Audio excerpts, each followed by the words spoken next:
একটা ফরেস্টের সামনে।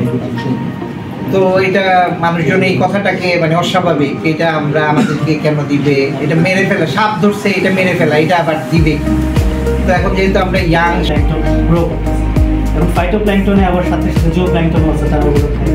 এগুলো হচ্ছে সালোক সংশ্লেষণের প্রক্রিয়ায় যে বায়ুমণ্ডলে যে কার্বন ডাই অক্সাইড আছে এগুলোকে তারা এক্সট্রাক্ট করে।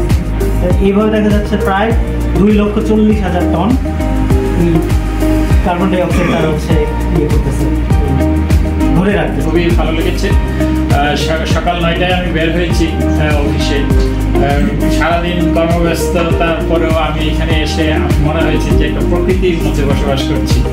তো সামনে ব্যাঙের একটা ছবি, পাশে আশেপাশে যারা আছেন সবাই প্রকৃতি নিয়ে কথা বলছেন, প্রাণী নিয়ে কথা বলছেন, মানে শুনতেই যেন ভালো লাগছিল।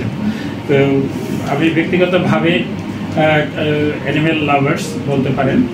আর হলো যে যেহেতু প্রাণী, যদি আমরা ভেটেরিনারিতে পড়িনি, ফিশারিতে পড়েছি, সুতরাং প্রাণীদের সাথে আমাদের একটা সংশ্লিষ্টতা আছে। দেখা যায় যে ব্রিডিং সিজনে যারা স্কুলের বাচ্চা এবং স্পেশালি যারা বলতে যে 7-8 বছরের নিচে, তারা ব্যাংক দেখলেই মারে, মানে এটা কোনো কারণ ছাড়াই।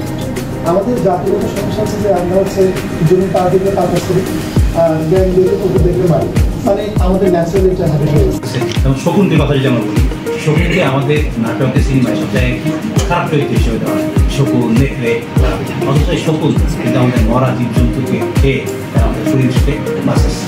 এবং এই যে কারণে যেমন একটা প্রশ্ন আসলো শকুন হত্যা নিয়ে আমরা কেন এত আন্দোলন করলাম, কারণ যদি শকুন না থাকে, যে আপনারা যায় দেখেন মোগলা বাজারের দিকে যাওয়ার পথে কী ধরুন ময়লা আবরণ, হ্যাঁ, এবং এর যদি শকুন এখন তো কিছু শকুন আছে, 60টার কিছু শকুন আছে, আরও কমতে থাকে তখন অবস্থা আরও খারাপ। এই জন্য এই সমস্ত বন্য প্রাণীকে বাঁচানো খুবই জরুরি। যে একটা বন্য প্রাণী যখন আমাদের হারিয়ে যায় তখন এই যে আমাদের কুয়াশার বলছে আমরা ছোটোখানে দেখেছি, তখন ব্যাংক বিক্রি করা, রপ্তানি করার জন্য কত আনন্দ, এর মাধ্যমে আমরা কিন্তু লাখ লাখ ব্যাংক করেছি।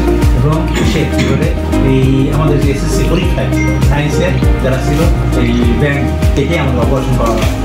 যাই হোক, আমাদের কিছুদিনের প্রচারণার কারণে এই মুহূর্তে সম্ভবত সিলেবাস থেকে উঠিয়ে দেওয়া হয়েছে, এটা একটা আনন্দের বিষয়। আর অবশ্য আমাদের